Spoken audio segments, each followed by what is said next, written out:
today, we're going to talk about the Philadelphia Eagles, the scariest team in the NFL.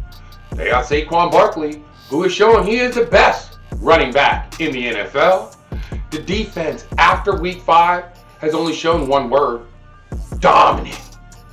QB1, AJ Brown, when they get together, you already know it's lights out. And there's one other aspect that we haven't really been talking about, but we will be mentioning on this episode.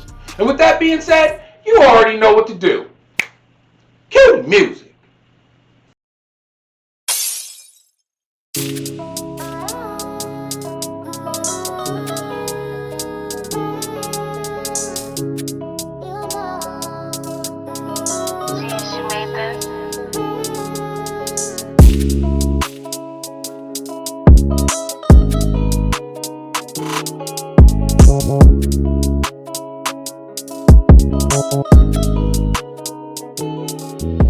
Let's make this epic! Welcome to the Skybox, where we give our epic perspective in the imperfect sports world. Now let me introduce you to the coldest panel in the game. They're not here today. It's me, Michael C., the source of life, over the mic. You already know what you need to do. Hit that like and subscribe button, because it's only $3.99. Let's get right into it. The Philadelphia Eagles, the scariest team in the NFL. After they just won their 8th straight victory. I'm going to tell you right now, that 24-19 victory over the Baltimore Ravens has shown nothing but resilience when it comes to the Eagles. Let's just break this down right now. Saquon Barkley has found a way. He had 23 carries for $107 and a touchdown. And I'm going to tell you this right now. It is now showing hands down. He is showing now why he should be the MVP right now. At least the lead front runner. Let's look at these. He has had huge clutch 20-plus yards runs in these games. Check it out. The run against the Saints. The run against the Giants. The run against the Bengals. Oh, you know that move. The performance in LA. And now, this run. He is the closer in the fourth quarter. He is equivalent to the Mariano Rivera of the New York Yankees. He is the same when it comes down to the Philadelphia Eagles. I think I got this broken down perfectly when it came to the Philadelphia Eagles offensive line and it came to Saquon Barkley.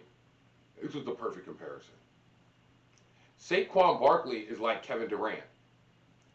The offensive line is like the Golden State Warriors when they were winning championships. When you put those two together, it's an explosion.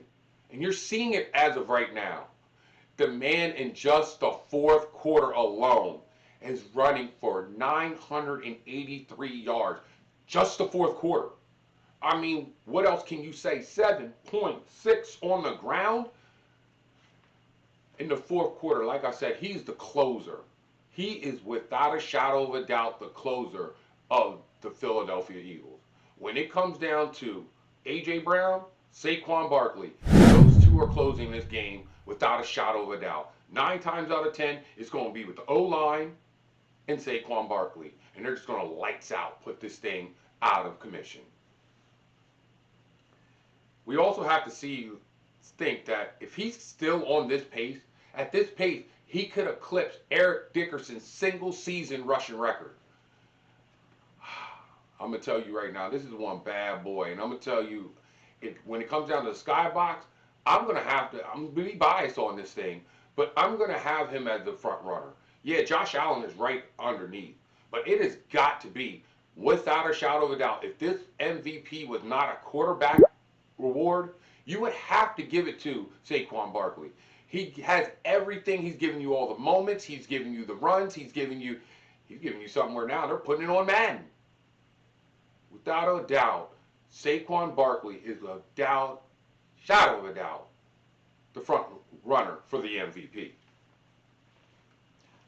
let's go look on the other side of the ball.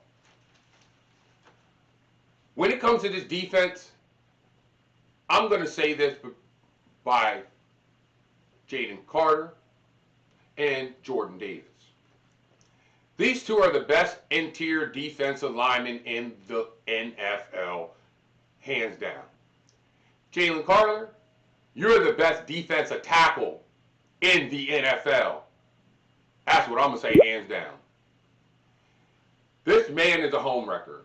He might not have the numbers that are showing him being a home wrecker, but if you look at him on tape, he's doing nothing but blowing up the line. He's disrupting the passes, disrupting the run. This man is a walking home wrecker. And he's one of the big reasons why the defense is doing what they're doing this year. And we have to sit back to looking at this defense from last year and this year. It's night and day. It's night and day. And the question to ourselves is, where does it start? That's simple. That's easy. They are having the best tackling in the NFL right now. And it has to go with this guy. It starts at the top. It starts with Vic Fangio. Vic Fangio, when he walked in that room the day that he became the defensive coordinator for the Philadelphia Eagles, he demanded respect. And he got respect. But this is what I say about Vic Fangio that twisted it up a little bit more with him. The players had the confidence in him. If his players and the personnel had the confidence in him, guess what else happened? He had to sit back and think, if they have faith in me, I'm going to show that I have faith in them. And that marriage of the young players, the old veterans, and Vic Fangio's coaching came into play, and now that's a match made in heaven. This is totally different from last year's debacle. The big difference this year is the defense. They're tackling a lot better. Our schemes are a lot better. We were going through so many defensive coordinators. We went to two or three last year. We went to Vic. We said, Vic, old school style, do what you do. We're going to sit back and let you do what you do. The front seven is playing phenomenal. So when the front seven's playing phenomenal, guess what's happening in the back end? Oh, they're going to play phenomenal too. Especially our two rookies. Cooper DeJean and Quinyon Micheal are playing lights out. Guantanamo Bay, you already see what he did. Look at this. I mean, what else can you say? Every receiver that has stepped up is not even thinking about doing what they do or even think about making plays. The last time I thought about a corner like this, yeah, you had a Ashanti Samuel, but then there's another one I was thinking of, and he wore number 21. Yeah, it's this man. Eric Allen. My man is showing me that he has the Eric Allen mentality. Guantanamo Bay. You see it right now. This man is showing possibly Rookie Defensive Player of the Year. Do I need to say any more? Cooper DeJean. Your football IQ is through the roof. And it's going to be scary what you're going to do in later years. Because the way you're playing right now is as if you are an old veteran. Keep doing what you do. Keep doing what you do. I know y'all seen that huge tackle that he had against King Henry. That's what I'm talking about. Big players make big plays. Now, one thing I'm going to say right now, one thing I love to address. I'm going to address this right now. Baby Wolverine. Baby Wolverine fits in beautifully with this defense, especially in the back half of the defense.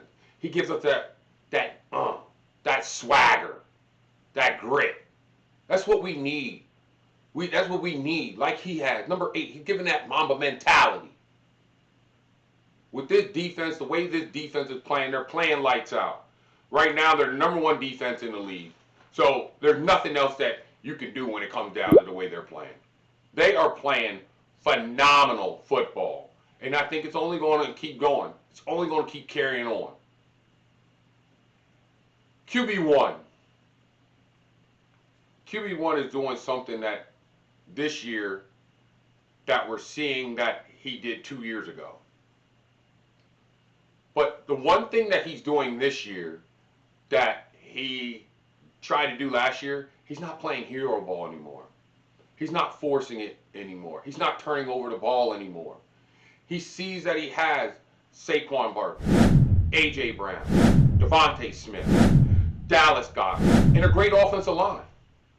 So why would I sit back and hinder what I already have, all those weapons I have, plus myself? QB1 is playing phenomenal football. And they was wondering how can Lamar not be able to beat this defense. It's very simple. This defense has been seeing a mobile quarterback, not like Lamar, but in the stadium of Lamar. QB1.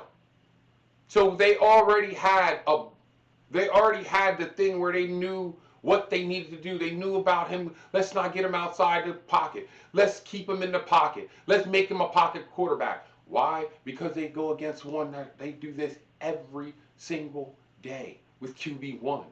So when Lamar came out, yeah, it was a little bit more. It was a 2.0 version, faster, grittier. Yeah, we got that. That's cool. But at the end of the day, QB1 right now is playing phenomenal football. He's doing what he needs to do. We're not passing the ball as much. We're giving it to Saquon. We're letting the offensive line do what they do. And we're burning the clock, making that defense make big stops, and we're winning ball games. The one aspect that I think people are starting to not mention as much is the job that Kellen Moore is doing. Kellen Moore is doing a phenomenal job in the sense of, you've seen how he was coaching them in Dallas. You've seen how they was coaching them with the LA Chargers. But now when he comes to the Philadelphia Eagles, it's a little bit different. Because when it comes down to how they're playing right now, he's starting to realize what the Eagles have. They have a great offensive line. They have a great running back. They have a great quarterback. They have a great 1-2 combination when it comes to the receivers. And they also have a good tight end. So at the end of the day, we're going to dial back. Let's do what these guys are good at, which is the offensive line.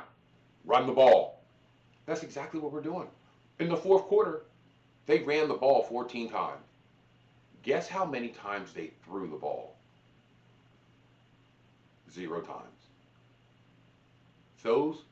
That is what a great coach does. He's seen what was going on. He said to himself, you know what? We're just going to run the ball, run the ball, run the ball, and run the ball. We bullied the bully when it came to the Ravens. The Ravens were the bully of the block.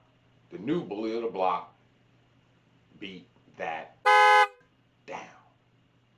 Easy and simple. Last shout out I want to give out to Nick Sirianni.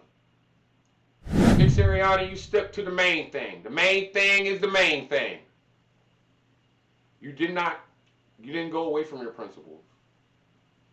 It even got to the point that your stars came out and they were quoting you. And that gave it more drive. That gave it more drive in the back half. That gave it a little comfort for us Philly fans.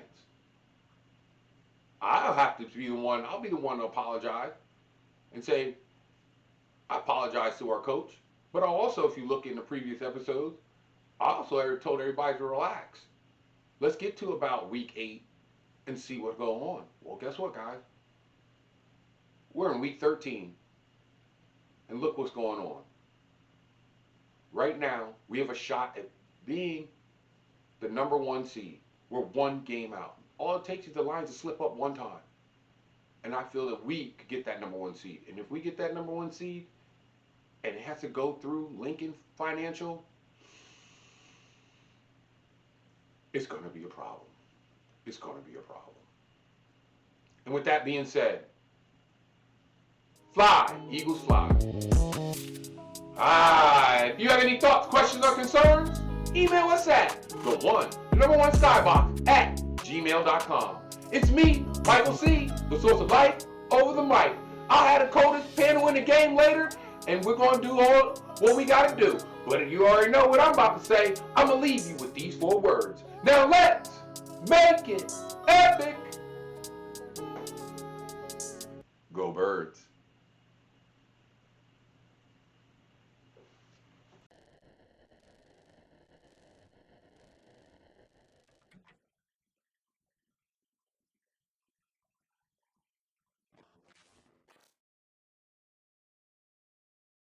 Let's make this epic.